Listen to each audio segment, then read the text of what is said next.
Hello guys, welcome to Mitta law lectures. जैसे कि हमारा सब्जेक्ट चल रहा था लॉ ऑफ टॉर्ट्स, और इस सब्जेक्ट में आज का हमारा टॉपिक है explain the maxim actio personalis moritur cum persona.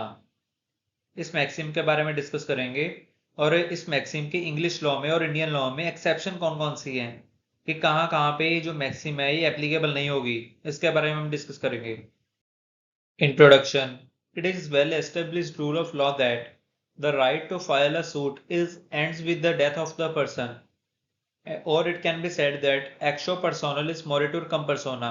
तो ये जो मैक्सिम है, इस मैक्सिम का लॉ में ये रूल बनाया गया है, ये एक रूल है कि जो राइट है, सूट फाइल करने का राइट होता है, वो पर्सन की जब डेथ हो जाती है तो उसके साथ ही खत्म हो जाता है वो राइट भी।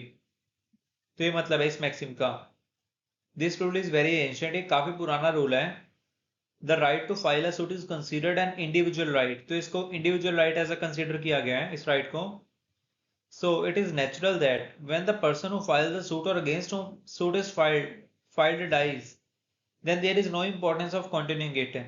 तो इस वजह से इसको ये बताया गया, इसके बारे में ये बताया गया है कि जो पर्सन जब सूट फाइल करता है या जिस पर्सन के अगेंस्ट सूट को फाइल किया जाता है, अगर उनमें से कोई भी मर जाए, किसी की डेथ हो जाए, तो इसको मतलब केस को कंटिन्यू रखने की कोई इंपॉर्टेंस नहीं मानी जाती। where the concept is changing as the doctrine of heredity is developed। But doctrine of heredity develop होने के बाद ये कॉन्सेप्ट चेंज हो गया है। This maxim of doctrine is losing importance. तो जो ये डॉक्ट्राइन है एक्शो पर्सोनलिस मोरिटुर कम पर्सोना, इसने अपनी इंपॉर्टेंस लूज करनी स्टार्ट कर दी, and today it has become dead. तो अभी ये डॉक्ट्राइन जो है ये मतलब कहीं पे भी यूज नहीं होती है, बिकॉज इस डॉक्ट्राइन को खत्म कर दिया गया है। And it is ended by law reforms act 1934। तो लॉ रिफॉर्म्स एक्ट 1934 के जरिए इसको खत्म कर दिया गया है, इस डॉक्ट्राइन है, इस रूल को। Now the position is this. तो अभी ऐसी पोजीशन है, if any cause of action arises in the life time of the parties. अगर पार्टीज का लाइफ टाइम मतलब जब तक दोनों पार्टीज या दो से ज्यादा पार्टीज जब तक जी रहे हैं, ठीक है, तब तक अगर कोई भी कॉज ऑफ एक्शन उनकी लाइफ टाइम में अराइज हो रहा है, and thereafter the death of one or all even though there is no adverse effect on the cause of action. तो मतलब उसमें से दोनों दो पार्टीज हैं, फॉर एग्जांपल अगर एक की डेथ हो जाती है, दोनों की डेथ हो जाती है, तो भी मतलब कोई भी एडवर्स इफेक्ट नहीं पड़ेगा कॉज ऑफ एक्शन पे। That is once a cause of action is arises. तो अब ये बताया गया है कि जब भी अगर कभी भी मतलब एक बार कॉज ऑफ एक्शन अराइज हो गया, पैदा हो गया, that continuous even on the death of the parties, तब भी वो कंटिन्यू चलता रहेगा, चाहे पार्टीज की डेथ क्यों ना होगी हो तब भी। अब हम बात करेंगे एक्सेप्शंस की। There are some exceptions of this maxim, इस मैक्सिम की कुछ एक्सेप्शंस हैं। That is in certain cases even after the death of parties the tortious liabilities are not discharged. तो कुछ केसेस ऐसे हैं कि जब भी कुछ केसेस ऐसे हैं जब पार्टीज की डेथ भी हो जाती है, तो भी टॉर्चर्स लायबिलिटी जो है वो डिस्चार्ज नहीं होती। In such cases, the heirs of the deceased have the right of maintaining successor suit or to continue the suit। तो ऐसे केसेस में लीगल heirs के पास राइट्स होते हैं कि वो डिसीज्ड के राइट को मेंटेनिंग सक्सेसर सूट को फाइल कर सकते हैं, राइट होता है उनके पास। या जो उनके डिसीज जो पर्सन है, उसके जो लीगल हेयर्स है वो सूट को कंटिन्यू कर सकते हैं। Exceptions recognised by English law. First of all, we consider all the exceptions recognized by English law। सबसे पहले तो हम कंसिडर करेंगे जितनी भी एक्सेप्शंस हैं इंग्लिश लॉ के अंदर, उसके बारे में उनको रिकॉग्नाइज किया जाएगा। These exceptions are as follows। तो सबसे पहली एक्सेप्शन जो है वो है breach of contract. In the matter of breach of contract this rule is not applicable. तो ब्रीच ऑफ कॉन्ट्रैक्ट के रूल में, ब्रीच ऑफ कॉन्ट्रैक्ट के जो मैटर्स हैं उनमें ये रूल एप्लीकेबल नहीं होता। When the death of parties contracted or one of them occurred, then their successors can file a suit for damages of breach of contract। तो इसमें ये बताया गया है जब भी पार्टीज की डेथ हो जाती है, कॉन्ट्रैक्ट जिनमें हुआ होता है, जिनके बीच कॉन्ट्रैक्ट हुआ होता है, या उनमें से किसी एक की डेथ हो जाती है, तो जो उनके सक्सेसर्स हैं वो सूट फाइल करके डैमेजेस वगैरह क्लेम कर सकते हैं, ताकि ब्रीच ऑफ कॉन्ट्रैक्ट अगर कोई हुआ हो तो। And in case of death of a person guilty for breach of contract, अगर कोई पर्सन गिल्टी है जिसने ब्रीच ऑफ कॉन्ट्रैक्ट किया है, अगर उसकी डेथ हो जाती है, such person can file a suit against the legal successors. तो उस केस में लीगल सक्सेसर्स के अगेंस्ट सूट को फाइल किया जा सकता है उनसे डैमेजेस क्लेम करवाने के लिए। If there is any exception of it, then it is the contract based on the personal ability और कैपेसिटी। तो इसमें बताया गया अगर इसकी ब्रीच ऑफ कॉन्ट्रैक्ट की भी कोई आगे एक्सेप्शन होती है तो वो ये हो सकती है कि मतलब पर्सनल एबिलिटी या कैपेसिटी से जो भी ये कॉन्ट्रैक्ट किए जाते हैं, जैसे कि wherein on the death of party aforesaid suit can not be filed. तो जो पार्टीज के बारे में बात की जाएगी, अगर उस ऐसा कॉन्ट्रैक्ट किया गया है तो अगर उसमें पार्टीज की डेथ हो जाती है तो सूट को फाइल नहीं किया जा सकता और ना उसके लिए सूट लाया जा सकता है। सच कॉन्ट्रैक्ट्स में be of singing, dancing, writing, painting etcetera. तो एक ऐसे कॉन्ट्रैक्ट्स हैं जो कि स्किल बेस्ड होते हैं या पर्सनल एबिलिटी कह सकते हैं कि सिंगिंग, अगर सिंगर की डेथ हो गई तो उसके लिए अब ब्रीच ऑफ कॉन्ट्रैक्ट वगैरह का केस थोड़ी ना फाइल किया जाएगा उनके लीगल एड से डैमेजेस वगैरह क्लेम करने के लिए। वैसे डांसिंग, राइटिंग और पेंटिंग का भी होता है। सेकेंड इसमें एक्सेप्शन है the fatal accidents act 1846। Under this act if a person is died due to टॉट ऑफ अनदर पर्सन। तो इस एक्ट में ये बताया गया कि अगर किसी एक पर्सन की डेथ हो जाती है किसी अनदर पर्सन के टॉर्चर्स एक्ट से, रॉन्गफुल एक्ट से, then the successors of deceased. तो जो डिसीज्ड के सक्सेसर्स हैं, जैसे कि विडो ऑफ द डिसीज्ड, उसकी विडो है, हस्बैंड है, चिल्ड्रन है, वो सूट फाइल कर सकते हैं डिफॉल्टेड पर्सन के अगेंस्ट जिसकी वजह से उनके मतलब डिसीज्ड पर्सन की डेथ हुई है। Case Havel railway company versus Jenkins. In this case, a 17 years old girl who was under training of seeing and living with her father had died।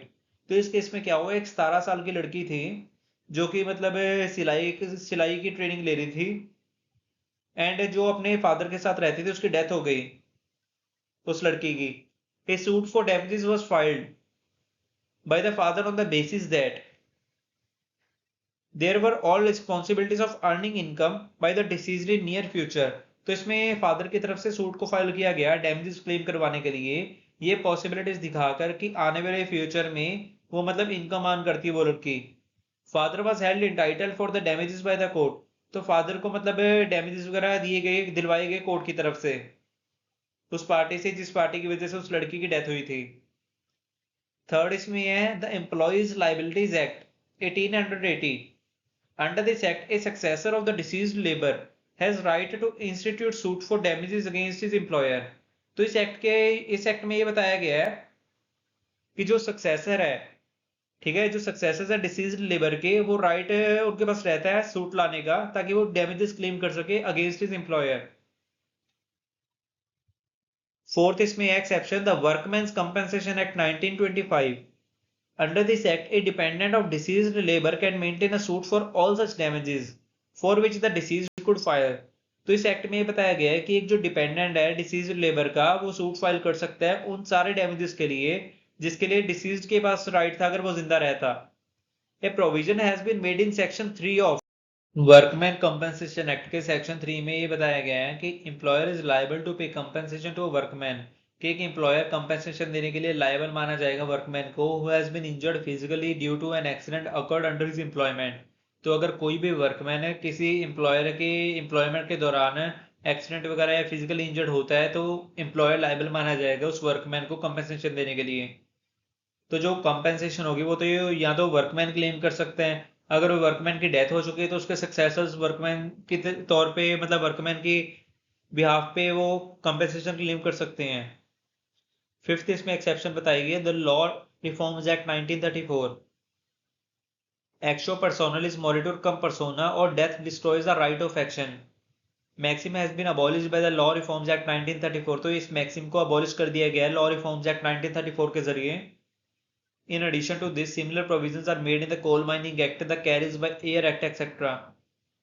There are many judicial decisions in respect of these exceptions। तो इसमें ये बताया गया कि काफी मतलब इसके अलावा भी कुछ प्रोविजंस, मिलती जुलती प्रोविजंस लाई गई हैं कोल माइनिंग एक्ट में या कैरिज बाय एयर एक्ट में। There are many judicial decisions in respect of these exceptions. तो इन एक्सेप्शंस के रिस्पेक्ट में कुछ जुडिशियल डिसीजंस बताए जा रहे हैं। सबसे पहला केस है इसमें Rose versus Ford. In this case, it was held that an injured person had not filed suit against the defendant for shortening of expectancy of life for the reasons that he was died before filing the suit। In such circumstances, the legal representatives of the injured person can maintain the suit। तो इस case में बताया गया है कि अगर कोई injured person है जिसने कि सूट फाइल नहीं किया डिफेंडेंट के अगेंस्ट इस रीजन के लिए मतलब कि उसकी लाइफ कम कर दी गई है, क्योंकि वो कहीं ऐसे एरिया में है जैसे कोयलों के खानों वगैरह में काम करते हैं। ठीक है। तो वो सूट फाइल करने से पहले उसकी डेथ हो गई है, तो ऐसे सर्कमस्टांसिस में उसके लीगल रिप्रेजेंटेटिव्स, जो डिसीज है उसके लीगल रिप्रेजेंटेटिव्स इंजर्ड पर्सन के बिहाफ पे सूट मेंटेन कर सकते हैं।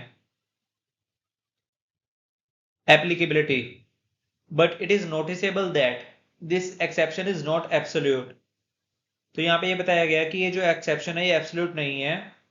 There are also some exceptions, means in some cases the doctrine actio personalis moritur cum persona still applies।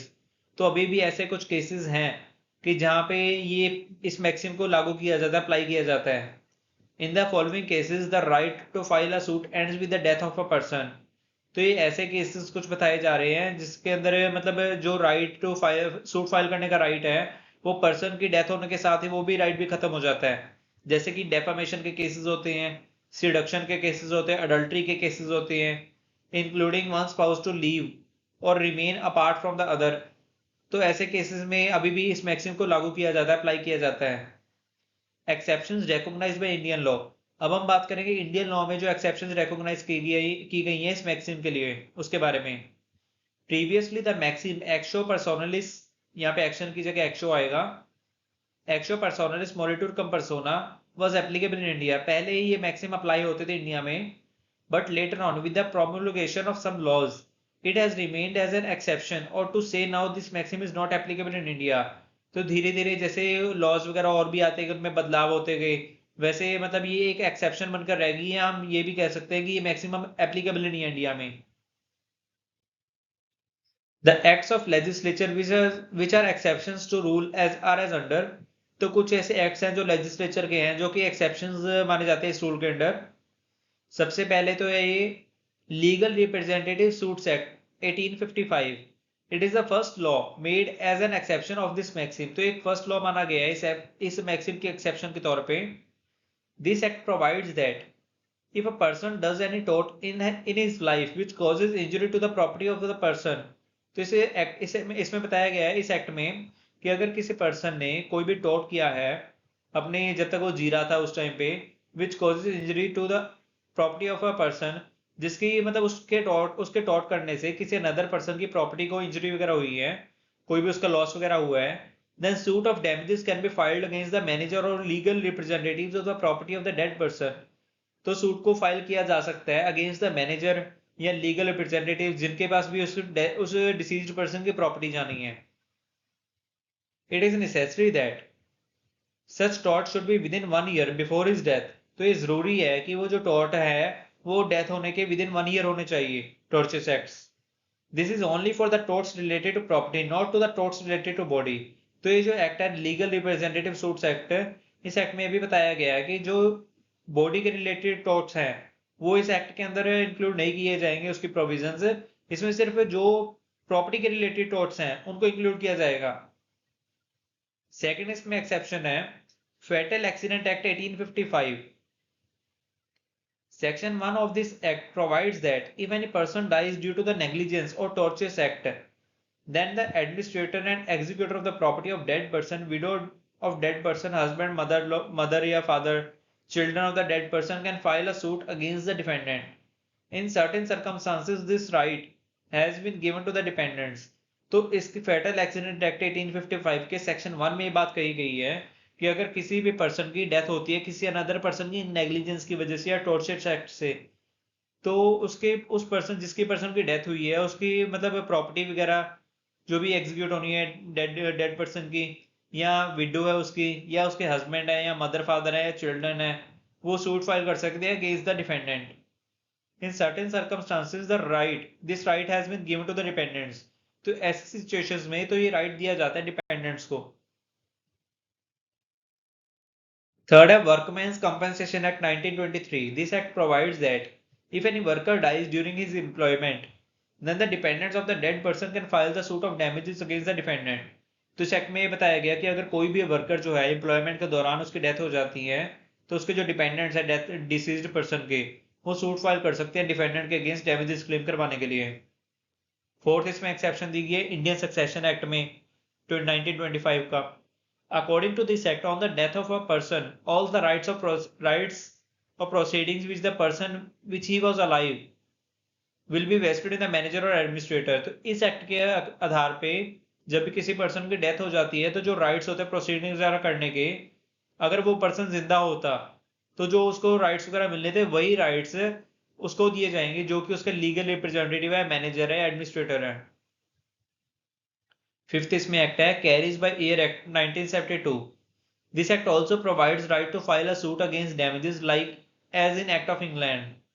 तो जो कैरीज बाय एयर एक्ट है ये भी मतलब इंडियन लॉ में एक एक्सेप्शन है इस रूल की।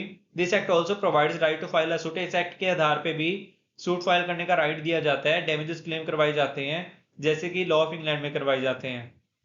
From the above discussion it is clear that the maxim actio personalis moritur cum persona is not applicable in India. तो जो भी हमने ऊपर बात करी, डिस्कशन करी है, उसके आधार पे हम ये कह सकते हैं कि जो ये मैक्सिम है actio personalis moritur cum persona ये इंडिया में एप्लीकेबल नहीं है। Case G Venkatesham versus general manager AP state road transport corporation. It was decided that on the death of a minor children, the parents have the right to file a suit for damages. तो इस case में बताया गया है कि minor children की death होने पे पेरेंट्स के राइट दिया गया है कि वो सूट फाइल कर सकते हैं डैमेजेस क्लेम करवाने के लिए। Case Supreme Bank versus P A तंदुरकर।